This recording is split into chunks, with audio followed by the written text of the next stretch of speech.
pinagdaanan nila. And sa ganun, I believe na mas magiging buo ulit kami. Yung mga egos namin, tinatabi muna namin yung egos and pride. Kung sino ba kami sa amin, tinatapon po muna namin sa labas para yung sarili namin ilalagay lang namin sa iisang page, sa iisang table.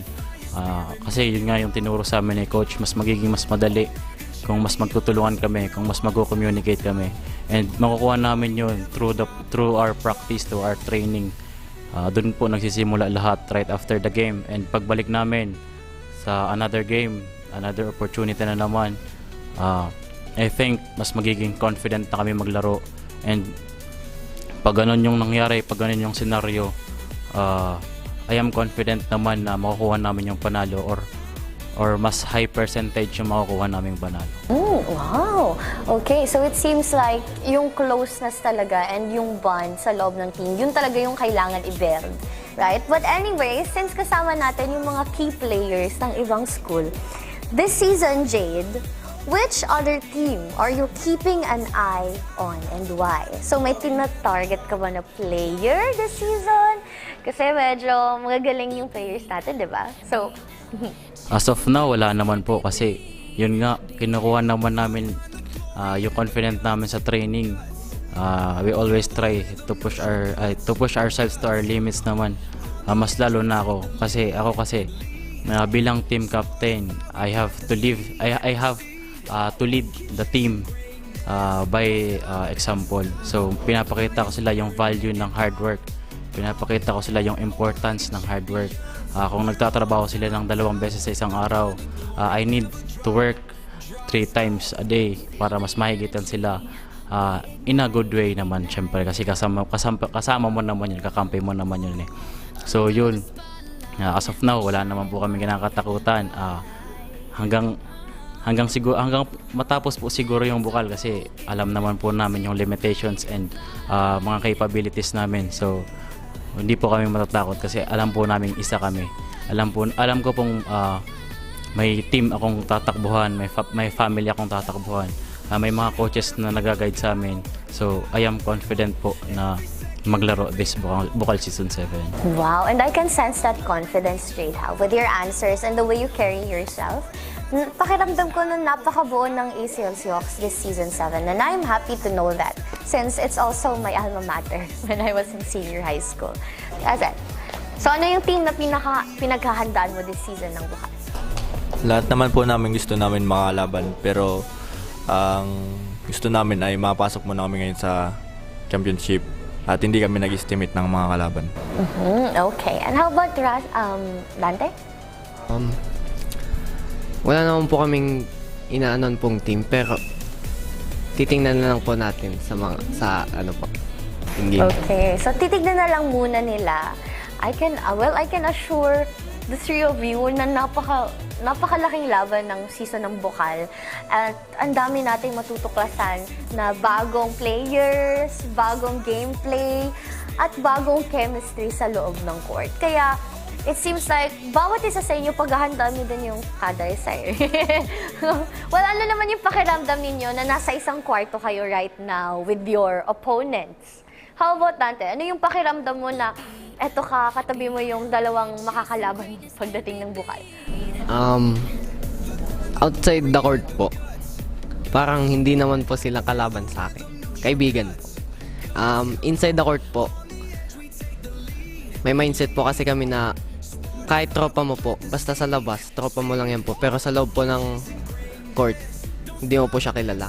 Kaya, So anong message mo sa kanilang dalawa?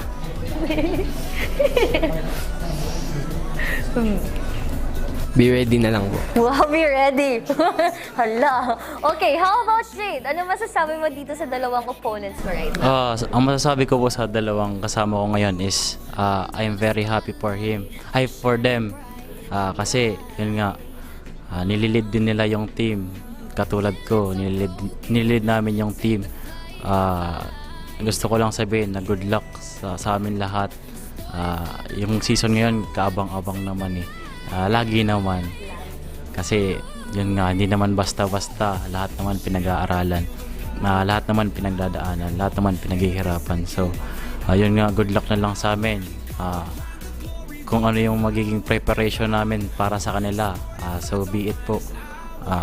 Kung ano po yung iba to sa aming mga opponent, haharapin po namin kasi yun nga, katulad ng mga sinabi ko kanina, we are confident enough na maglaro this Bukal Season 7 kasi yun nga yung suporta ng community namin ng SLC, yung suporta ni Boss Adrian Litam sobra, so parang wala kaming excuses na mag-petics or wala kaming excuses na mag-back down sa mga kalaban namin.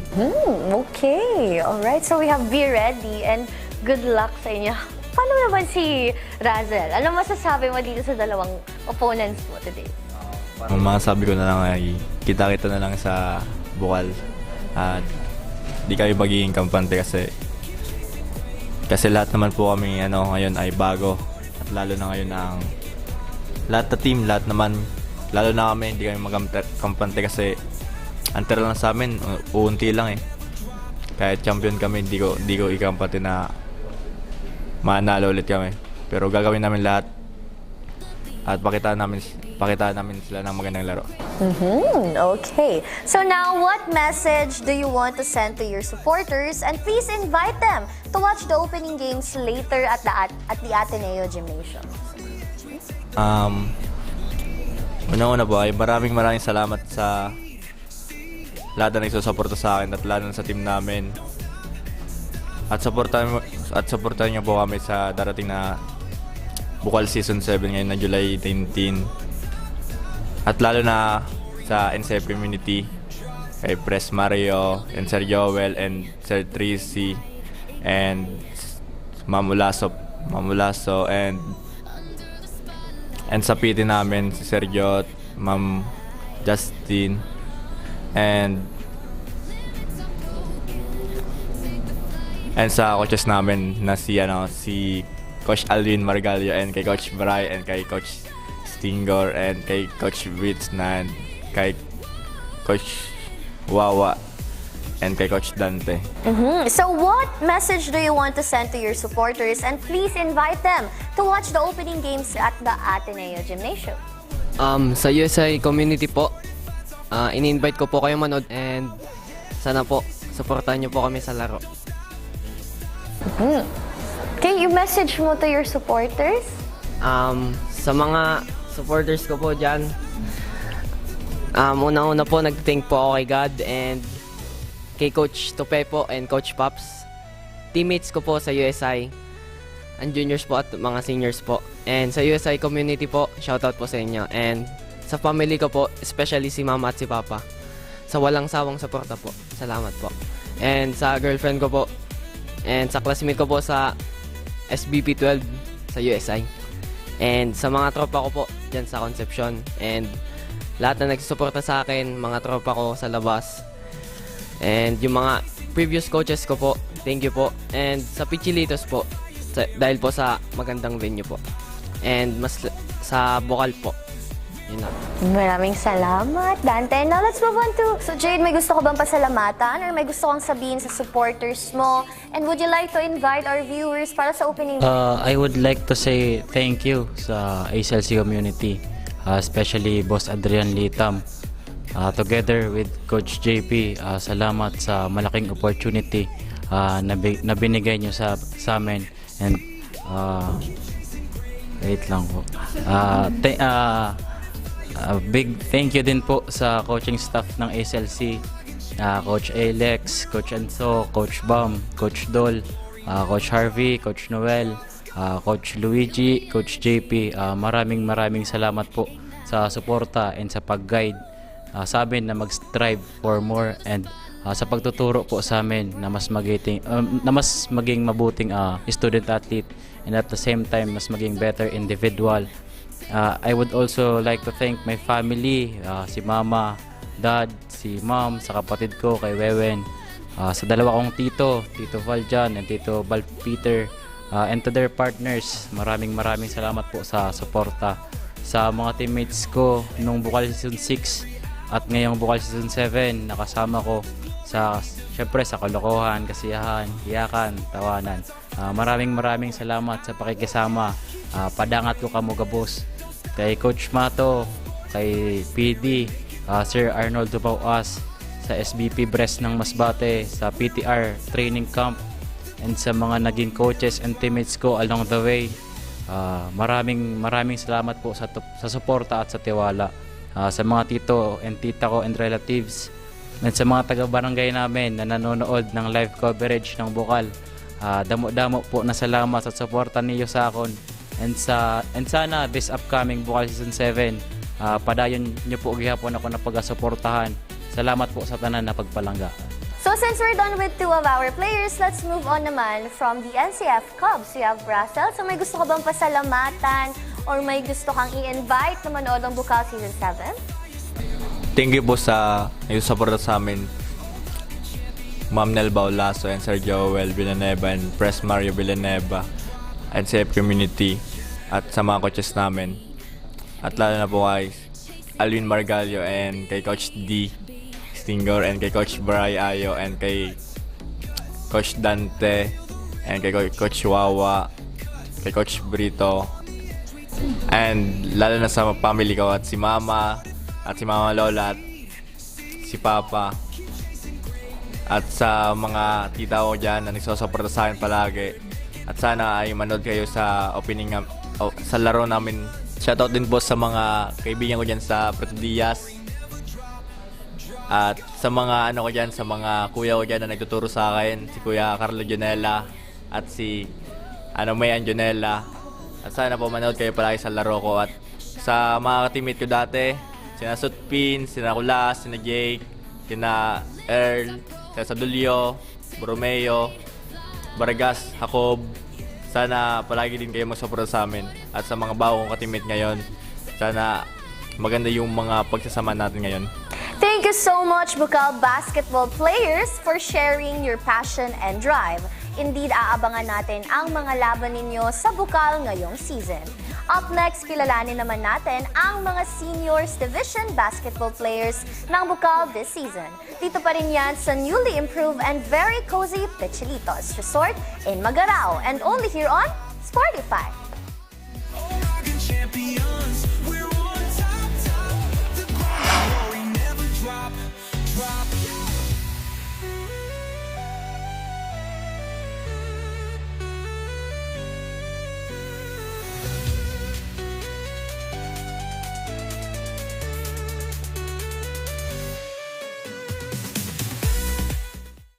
From dreams to strategy. From passion to profession. What can you be with a marketing degree?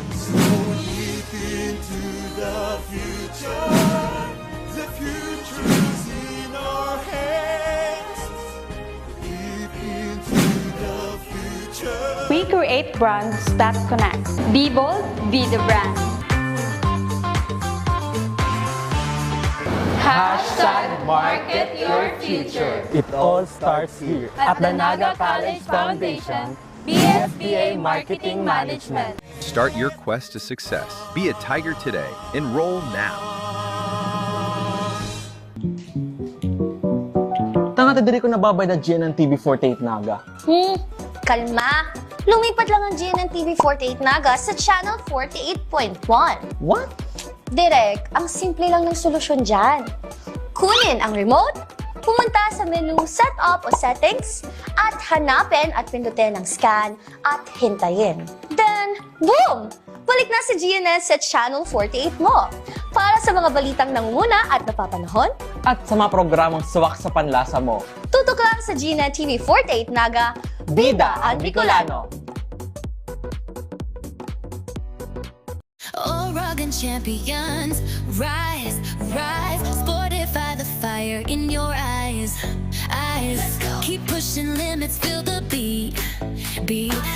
Chasing greatness can't be beat, beat. The grind, the glory, and the guts, guts.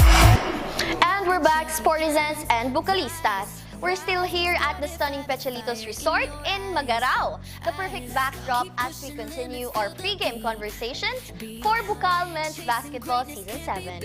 Ngayon naman, time to shift our spotlight to the senior Juniors Division. These are the veterans of the court as they have been through the grind, the big games, and the make or break moments. From clutch shooters to lockdown defenders. These teams are bringing fire and focus to the Bukal hardcourt. Kilalanin na natin ang key players from the UNC Greyhounds, the NCF Tigers, and last but not the least, from the USI Falcons.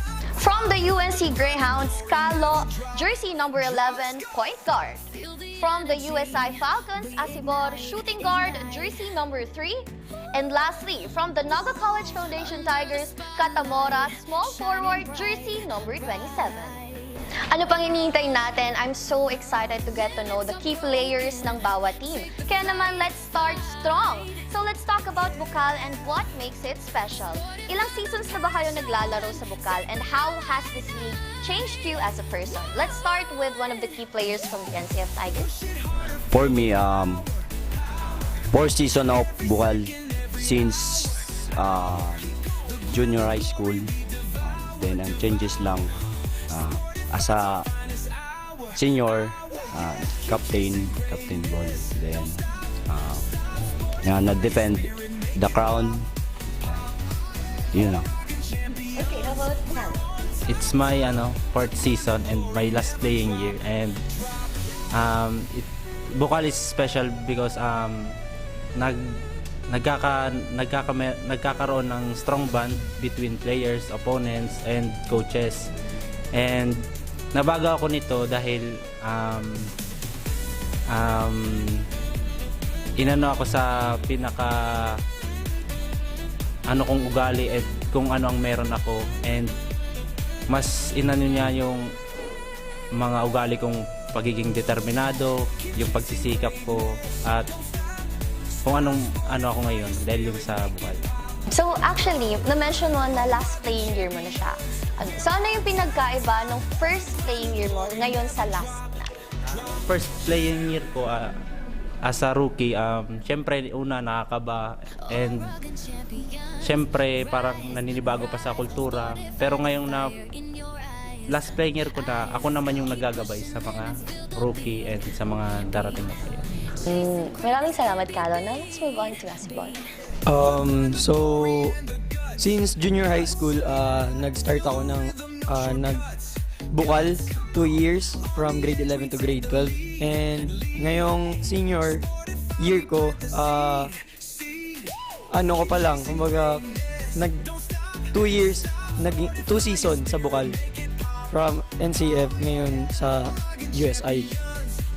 And so, malaking tulong ang Bukal kasi binago nito yung sa sarili ko, malaking binago kasi mas naging disiplinado ako, and mas, kumbaga, naging mature inside and of the court.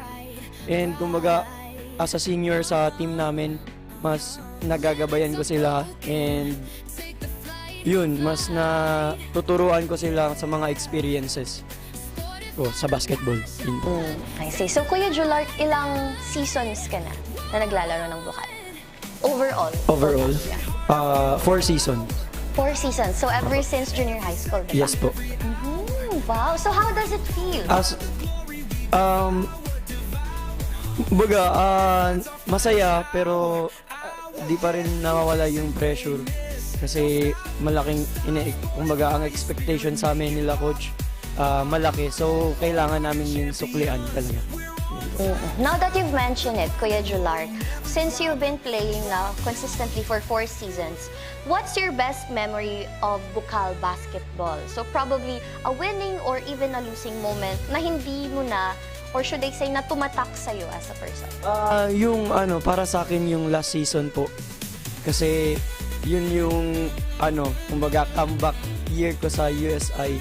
So, di namin ine-expect na makakarating kami doon na kumbaga sa semis. Kumbaga, masaya kami pero at the same time din malungkot kasi malapit na kami sa goal namin na makapag-champion na di namin nga ine-expect. Pero yun, kumbaga, lesson na lang sa amin. Asahan nyo na ngayon, mas gagalingan pa namin. Yes po. Hindi madali magbitaw ng ganun mga salita. And it seems like nag-expect din yung ating viewers and supporters from the US side of it. Kaya I would love to hear it from Kuya Kano. Siguro yung sa akin, last season namin nung nakarang bukal kasi lahat ng teams tinalo rin namin, and pero kinapos kami, and siguro yung pinaka main na aral lang doon is yung pagiging consistent namin. Kung siguro hindi nagbagyo at naging consistent kami sa bawat practice namin, siguro nakaabot din kami ng semis. Yun lang po. Lastly, Para sa akin, yung season 5 na yung di kami nakaabot sa semifinals, nakaabot kami sa semifinals pero yung bronze na namin, natalo kami ng Ateneo. Yun na hindi ko makakalimutan as a bukal player or whatever na four times of season. Yung mismo na yun na di ko makakalimutan na yun, na natalo kami ng Ateneo for the bronze. Yun lang. maraming salamat sa pag-share. And also, not to mention, sa Bukal, every season, may panibago tayong tagline, may panibago tayong purpose. So this season's tagline is Be the Inspiration. So ano yung meaning nitong tagline na to para sa inyo as an athlete? Let's start with Kuya. Be the Inspiration siguro is yung para sa mga kabataan na gusto rin maglaro sa Bukal. Siguro dapat hindi lang sa loob ng court, syempre dapat nakikita din kami kung paano kami magturo sa labas or paano kami nakikita sa labas, and dapat maging mabuti kami inside and outside the court. Para sa akin, same lang din sa kanya. Kumbaga, be an inspiration sa mga kabataan, lalong-lalo na madaming nangangarap na makapasok sa ganitong kagandang tournament, and iilan lang yung mga nabibigyan ng chance na makapaglaro. So, para sa akin, inside and off the court, dapat maging good influence ka sa mga kabataan, lalo na sa mga nagsisimula pa lang, para at least, kumbaga, kami ang magsisilbing guide para sa kanila. Kumbaga, kami magsisimula sa stepping stone nila na makapasok sa ganitong liga. So, yun po. Kung may masasabi ka sa version mo na 4 seasons ago, ano yung pwede mo sabihin? Siguro, kumbaga, madaming mga nangyari talaga. And gusto ko lang sabihin sa kanya 4 seasons ago na yun, nandito na ako. Kumbaga, thank you kasi kahit sa madaming ups and downs na nangyari, nandito pa rin ako na lumalaban sa pangarap ko. Yun po. So, ano yung ibig sabihin? Or ano ba yung meaning ng tagline natin this season para sa'yo? Para sa akin, yung mga athlete na nangangarap na makapasok sa Bukal, na makamit rin nila makapaglaro sa Bukal. Yun nga, same lang na sinabi nila na kami yung guide para makarating sila sa makakalaro sila sa Bukal. Yun.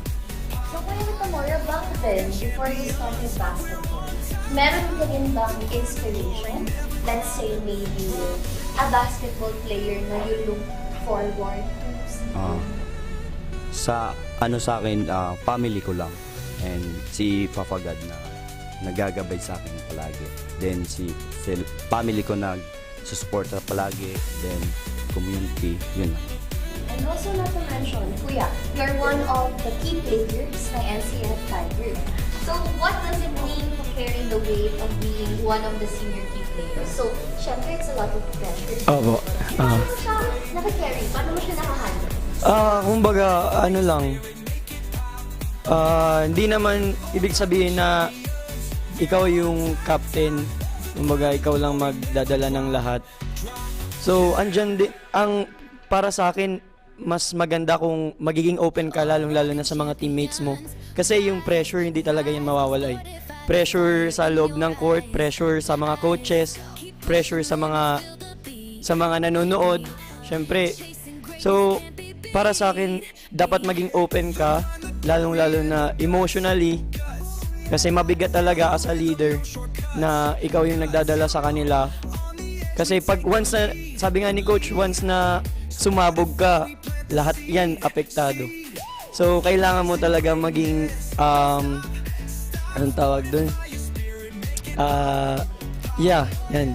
And para at least, pag dumating man yung time na mangyari yan sa amin, kumbaga, compose pa din ako. Hindi sila maapektuhan. Yan po. So the pressure for you must be lalo na buhay na expectation natin. Yes. Especially since last season. Such a great performance. So ano yung sikreto nung last fight or nung last game? Secret lang. Hindi maaraman. Okay, so secret lang. Okay, this season malalaman na. Pero punta ko na tayo.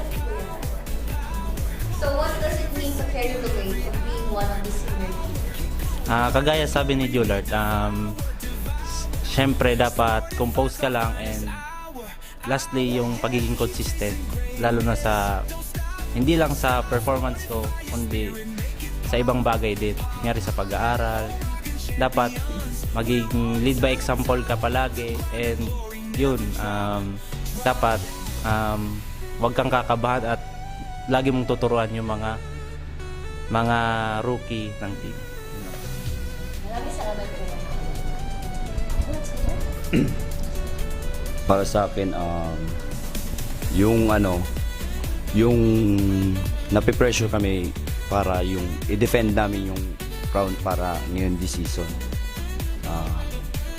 Then pressure kami dahil malaki ang expectation ng school. Then parang kami na lang yung gumagawa ng paraan para yung pressure na yun mawala.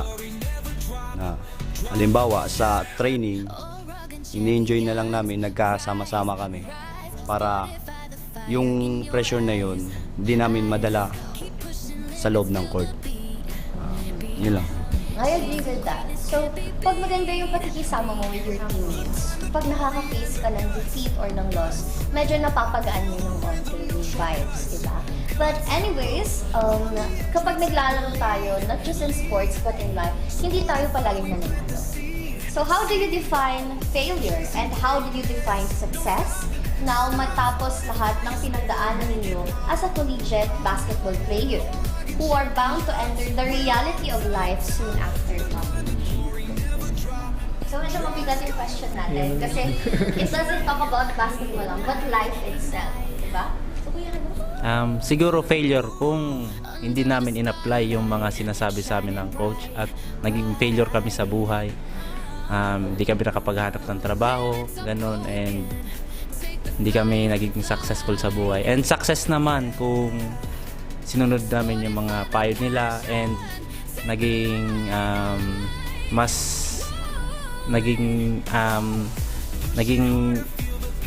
sumikap kami sa buhay and nakapagharap ng magandang trabaho. Yun lang naman. I agree with that. Kasi sometimes misunderstood ng tao yung mga varsity players na nag-excel in basketball. Sometimes they think na, pag magaling ka sa basketball, din tayo ngayon magaling. But in reality, basketball trains athletes in all aspects of life. Diba? Like nasabi kanina ni Kuya Julard, it helps them be resilient. It helps them handle pressure. Not just inside, but also off the court. Diba? So how about Kuya Kataps? Yung hindi lang sumunod sa mga ng coach namin, kaya doon may play then yung sa success naman, once na pinaghirapan mo, makukuha mo.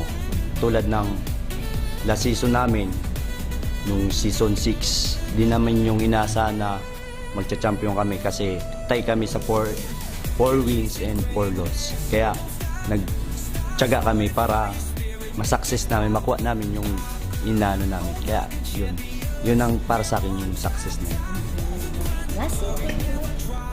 Para sa akin, yung failure, normal yan na nangyayari talaga sa buhay. So, failure, yan yung babaunin mo na lesson para makuha mo yung success sa buhay. Yan po. So as you all know, some of you are already graduating and it's already your last year. So ano ba yung nakikita niyong life after college? Do you see yourself continuing basketball after college? Siguro, oo, kasi kumbaga, yan na yung naging hobby ko sa simula pa nung bata pa ako. And kahit magiging busy na sa buhay, syempre nandiyan pa rin yung basketball talaga. Kasi once you dream for something or once na yung buhay mo nag-center around something, mahirap. So ano klaseng job or ano klaseng work yung nilo-look forward mo after your playing class? Sa ngayon, habang nag-aaral pa ako, meron na akong business. So, siguro, isa yun sa mga pupukusan ko. And yung family ko, syempre, hindi yan mawawala.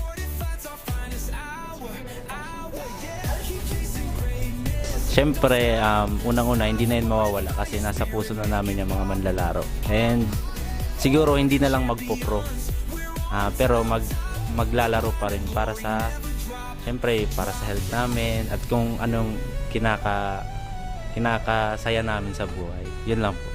So let's move on naman to Kuya Katamora. So, do you see yourself continuing basketball after college? Siguro kasi nung nag-uumpisa pa lang kami kasi pinusot na namin yan, minahal na namin kasi di yan mawawala.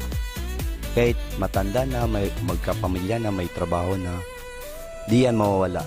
Kasi, yun nga, kailangan ng katawan namin as a athlete. Pag napahingahan ka lang, masakit ng katawan. Kaya, maganda yung continue lang na paglalaro.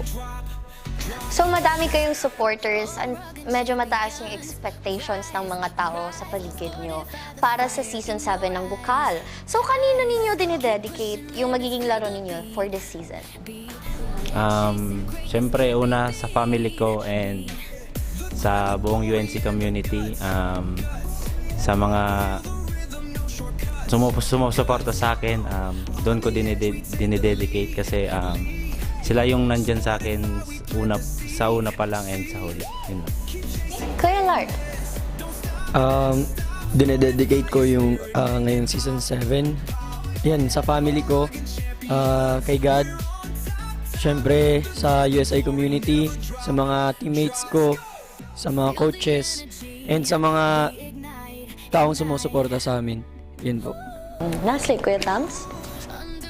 Sa akin, sa NCF community, sa family ko, kay Papa God, then sa friends, teammate, then sa classmate. Ngayon na nasabi niyo na yung mga taong dinededicate ninyo, yung laban ninyo, gusto ko naman malaman kung sino ba yung biggest fan and anong gusto niyong sabihin sa kanya as of now, before you enter the Season 7? Para sa akin, family ko. Nagpapasalamat ako sa kanila dahil walang sawang sumuporta sa akin kahit nadadown ako. Yun, nandyan sila palagi din sa mga ka-teammate ko, coaches ko, sa friends ko, and kay Papa God. Yun lang. Okay, how about Kuya Kalo? Yung sa akin, sa family ko, thank you dahil nandiyan kayo palagi. Even tayo na lang magkakapatid nandito. Salamat sa suporta nyo palagi. And sa girlfriend ko pala. Okay, and lastly, Kuya Julag. Yan. Sa family ko, especially kay Mama, thank you kasi Simula pa noon, sinusuportahan mo na ako sa basketball journey ko. And lalong-lalo na sa wife ko, yun po. Tsaka sa baby. Wow, what a beautiful family. Ako gusto ko pasalamat. Ay, joke lang. But anyways, lastly, I would like to ask if how would you want to be remembered kapag tapos na yung panahon mo sa Bukal? Kuya. Oh, no. Kuya Tams na muna. Maghanap na ng trabaho, then board exam para sa pinapangarap na maging public servant. Then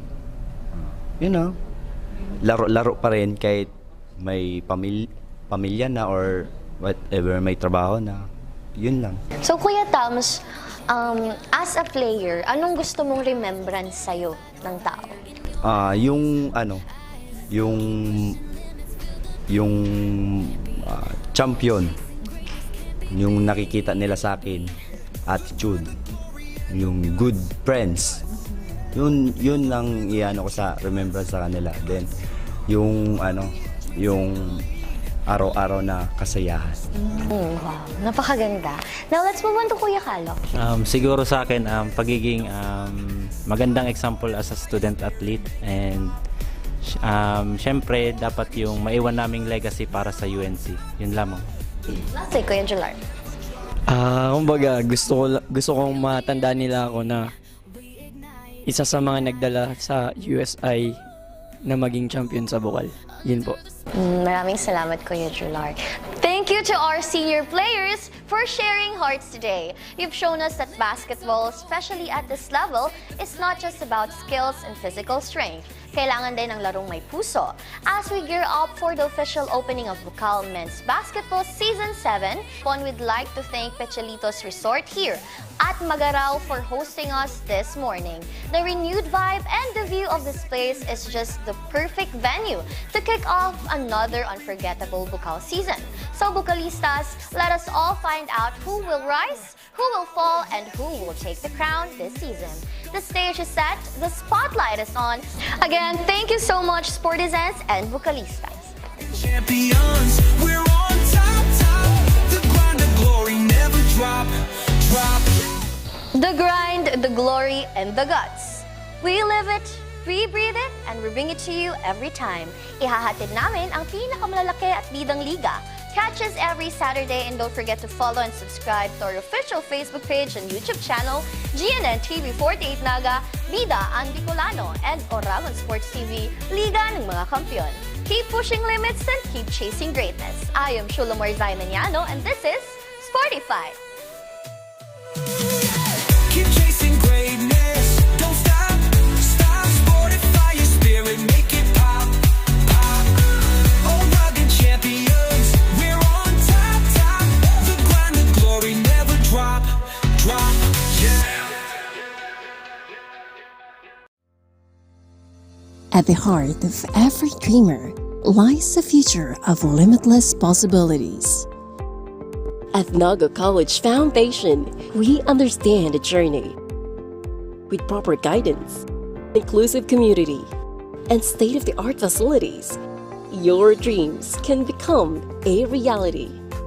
We are a training ground for future innovators, where quality education continues to thrive and service meets excellence.